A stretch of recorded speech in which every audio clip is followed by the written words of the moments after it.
Hello, my name's Nick. I'm an addict. I will be reading Step 2 from the Narcotics Anonymous Step Working Guides. I recommend you work these steps with It Works How and Why, which I will be also recording. Step 2. We came to believe that a power greater than ourselves could restore us to sanity. Step 1 strips us of our illusions about addiction.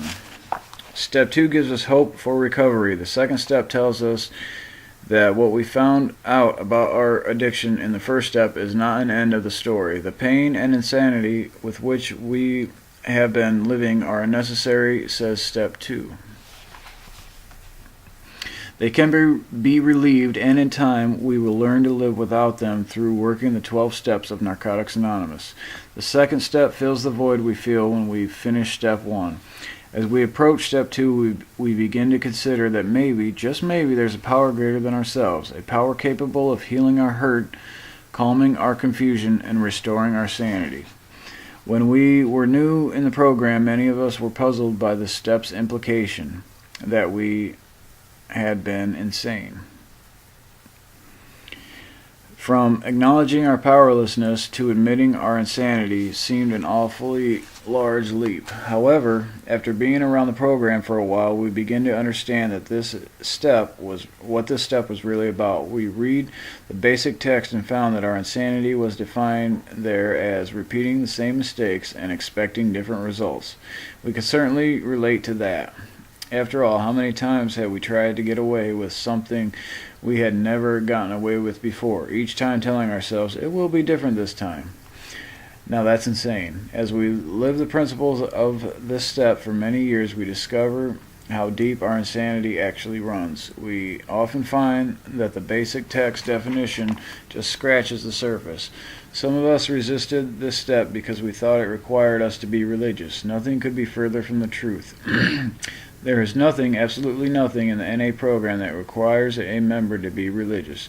The idea that anyone may join this, regardless of religion or lack of religion, is fiercely defended by our fellowship. Our members strive to be inclusive in this regard and do not tolerate anything that compromises the unconditional right of all addicts to develop their own individual understanding of a power greater than themselves. This is a spiritual, not religious program. The beauty of the second step is revealed when we begin to think about what our higher power can be. We are encouraged to choose a power that is loving, caring, and most importantly, able to restore us to sanity. The second step does not say we came to believe in a power greater than ourselves. It says we came to believe that a power greater than ourselves could restore us to sanity. The emphasis is not on who or what this power is, but on what this power can do for us. The group itself certainly qualifies as a power greater than ourselves. Sure, so do the spiritual principles contained in the 12 steps, and of course, so does the understanding any one of our individual members has of a higher power. As we stay clean and continue to work this step, we discover that no matter how long our addiction has gone on and how far our insanity has progressed, there's no limit to the ability of a power greater than ourselves to restore us to sanity. Hope.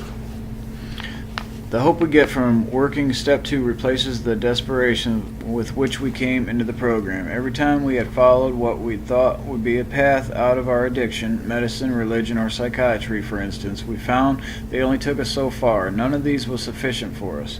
As we ran out of options and exhausted our resources, we wondered if we'd ever find a solution to our dilemma.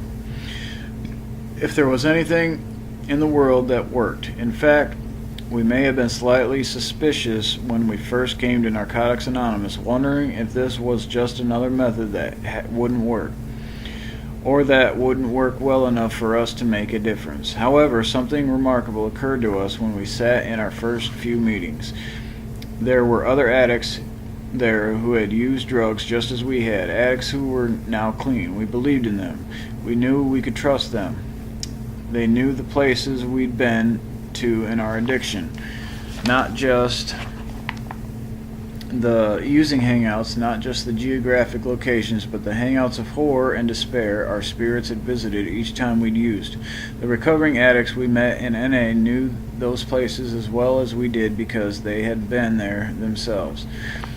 It was when we realized that these other members, addicts like ourselves, were staying clean and finding freedom that most of us first experienced the feeling of hope.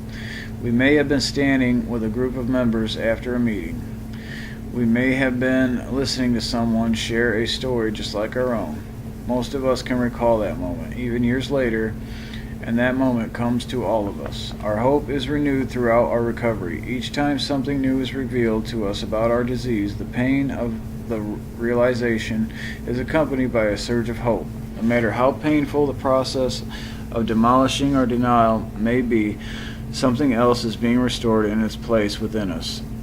Even if we don't feel like we believe in anything, we do believe in the program. We believe that we can be restored to sanity, even in the most hopeless times, even in our sickest areas.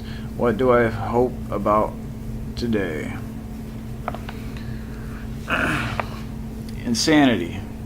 If we have any doubts about the need for a renewal of sanity in our lives, we're going to have trouble with this step. Reviewing our first step should help us if we're having doubts. Now is the time to take a good look at our insanity. Questions. Number 1. Did I believe I can control my using? What were some of my experience with this, and how were my efforts unsuccessful? 2. What things did I do that I can hardly believe I did when I look back at them? Did I put myself in dangerous situations to get drugs? Did I behave in ways of which I am now ashamed? What were those situations like? 3. Did I make insane decisions as a result of my addiction? Did I quit jobs, leave friendships and other relationships, or give up on achieving other goals for no reason other than that those things interfered with my using? 4. Did I ever physically injure myself or someone else in my addiction? Insanity is a loss of our perspective and our sense of proportion. For example, we may think that our personal problems are more important than anyone else's. In fact, we may not even be able to consider other people's needs at all. Small problems become major catastrophes. Our lives get out of balance. Some obvious examples of insane thinking are the belief that we can stay clean on our own, or the belief that using drugs was our only problem and that everything is fine now just because we're clean. In Narcotics Anonymous, insanity is often described as the belief that we can take something outside ourselves, drugs, power, sex, food, to fix what's wrong inside ourselves, our feelings. Number 5. How have I overreacted or underreacted to things? 6. How has my life been out of balance? 7. In what ways does my insanity tell me that things outside myself can make me whole or solve all my problems? Using drugs, compulsive gambling, eating, or sex seeking, something else? 8. Is part of my insanity the belief that the symptom of my addiction, using drugs or some other manifestation, is my only problem? If we've been clean for a while, we may find that a whole new level of denial is making it difficult to see the insanity in our lives. Just as we did in the beginning of our recovery, we need to become familiar with the ways in which we have been insane. Many of us have found that our understanding of insanity goes further than the definition of insanity in the basic text. We make the same mistakes over and over again, even when we're fully aware of what the result will be. Perhaps we're hurting so bad that we don't care about the consequences or the figure that acting on an obsession will somehow be worth the price. Number 9. When we've acted on an obsession, even though we knew what the results would be, what were we feeling and thinking beforehand? What made us go ahead? Coming to believe. The discussion above provides several reasons why we may have trouble with this step. There may be others. It's important for us to identify and overcome any barriers that could prevent us from coming to believe. Number 10. Do I have any fears about coming to believe? What are they? Number 11. Do I have any other barriers that make it difficult for me to believe? What are they? 12. What does the phrase "we came to believe" mean to me?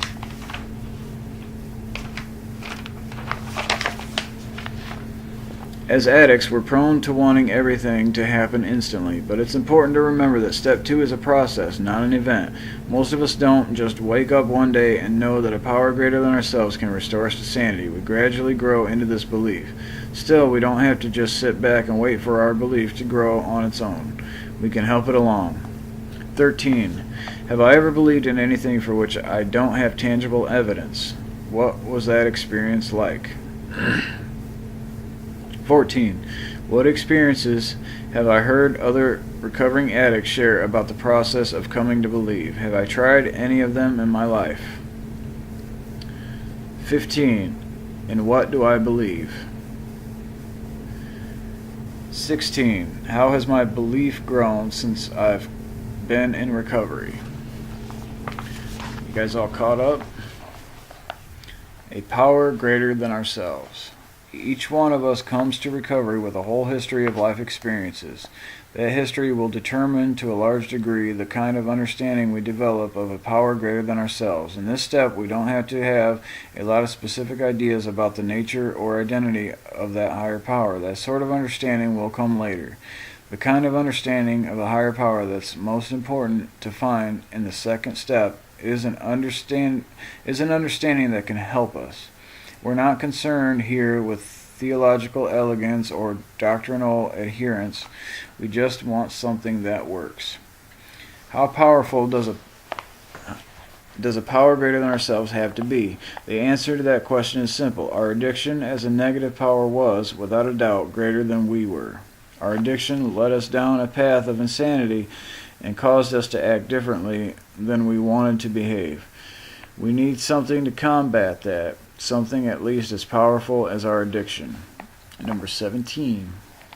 Do I have problems accepting that there is a power of powers greater than myself? 18. What are some things that are more powerful than I am? 19. Can a power greater than myself help me to stay clean, and how? 20. Can a power greater than I am help me to recover, and how? Some of us may have a clear idea about the nature of a power greater than ourselves, and there's absolutely nothing wrong with that. In fact, Step 2 is the point at which many of us begin to form our first practical ideas about a power greater than ourselves, if we haven't already. Many addicts have found it helpful to identify what a power greater than ourselves is not before identifying what it is. In addition, looking at what a power greater than ourselves can do for us may help us begin to discover more about that power. There are many understandings of a power greater than ourselves that can develop. We can think of it as a power of spiritual principles, the power of the NA fellowship, good orderly direction, or anything else of which we can conceive, as long as it is loving and caring and more powerful than we are. As a matter of fact, we don't have to have any understanding at all of a power greater than ourselves to be able to use the power to stay clean and seek recovery. 21. What evidence do I have that a higher power is working in my life? 22. What are the characteristics of my higher power does not have? 23. What are the characteristics my higher power has? Restoration to sanity. It works. How and why defines the term restoration as changing to a point where addiction and its accompanying insanity are not controlling our lives. We find that just as our insanity was evident in our loss of perspective and sense of proportion, so we can see sanity in our lives when we begin developing a perspective that allows us to make better decisions. We find that we have choices about how to act. We begin to have the maturity and wisdom to slow down and consider all aspects of a situation before acting. Naturally, our lives will change. Most of us have no trouble identifying the sanity in our lives when we compare our using with our early recovery. Our early recovery was sometime clean and sometime with long-term recovery. All of this is a process, and our need for a restoration to sanity will change over time. When we're new in the program, being restored to sanity probably means not having to use anymore. When that happens, perhaps some of the insanity that is directly and obviously tied to our using will stop. We'll quit committing crimes to get drugs. We'll cease putting ourselves in certain degrading situations that serve no purpose but our using. If we've been in recovery for some time, we may find that we have no trouble believing in a power greater than ourselves that can help us to stay clean. But we may not have considered that a restoration to sanity means to us beyond staying clean. As we grow in our recovery, it's very important that our idea of the meaning of sanity also grows. 24. What are some things I consider examples of sanity? 25. What changes in my thinking and behavior are necessary for my restoration to sanity?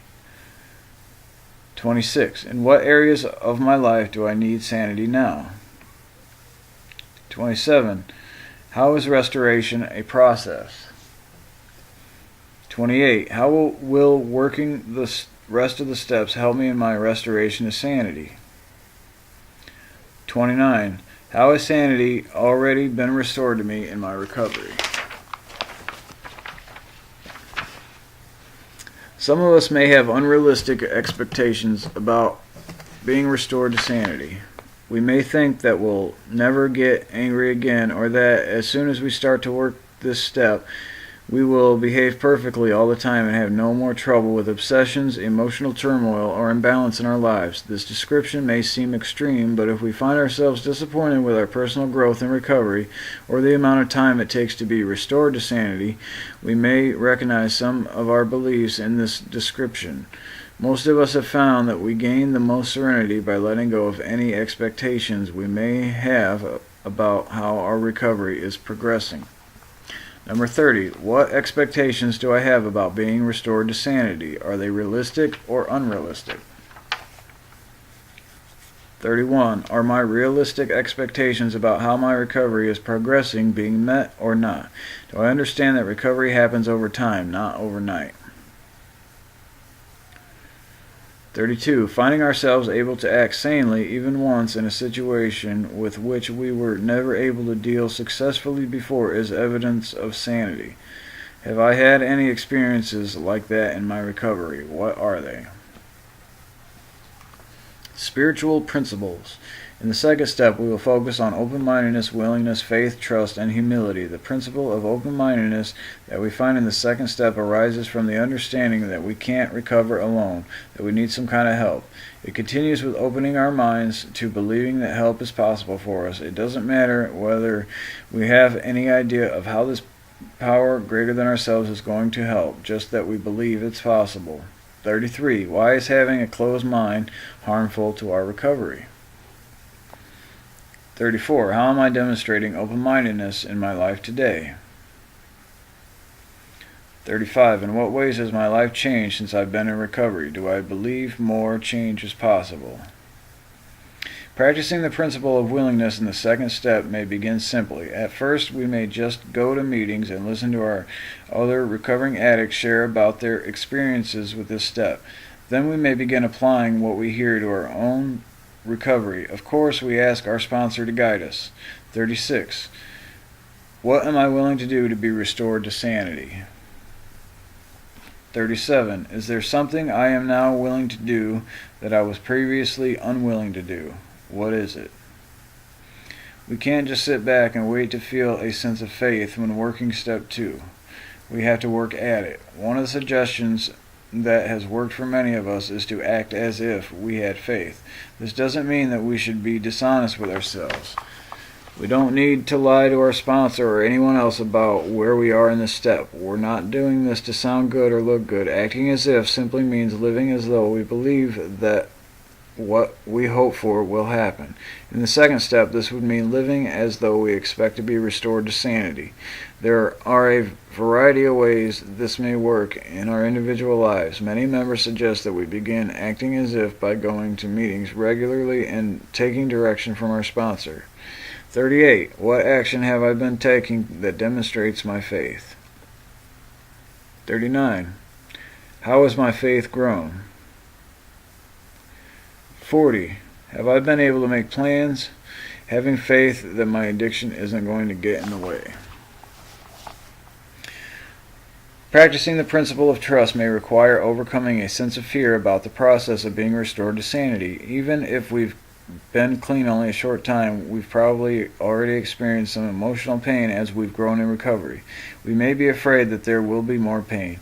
In one sense, we're right about this. There will be more pain. None of it, however, will be more than we can bear, and none of it has to be borne alone. If we can develop our sense of trust in the process of recovery and in a power greater than ourselves, we can walk through the painful times in our recovery.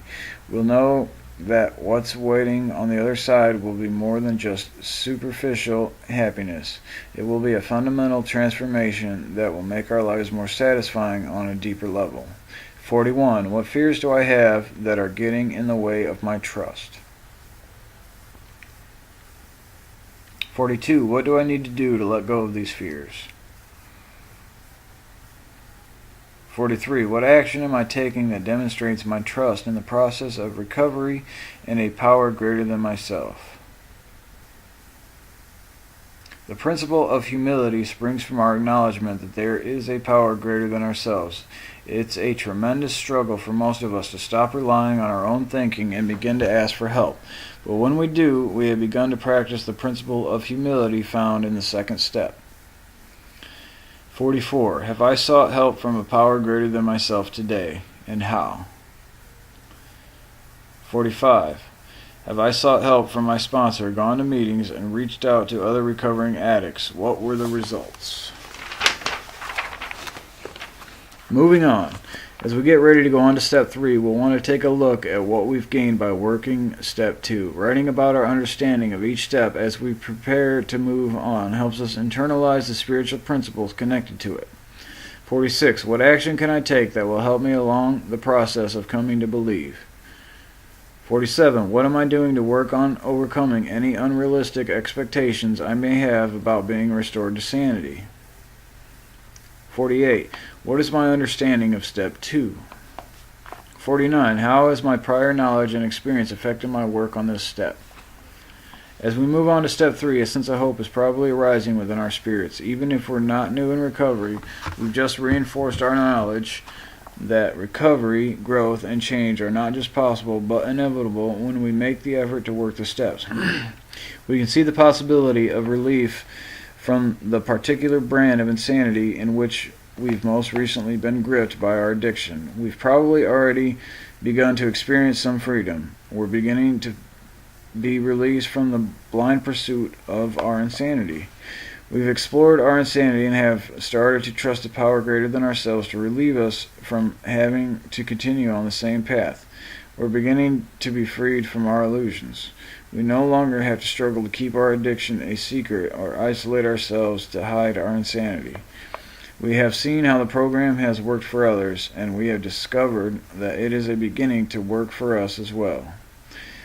Through our newfound faith, we achieve the willingness to move into action and work Step 3. Good luck, everybody. As I said, I recommend working this step with that and with the It Works How and Why, and obviously with your sponsor.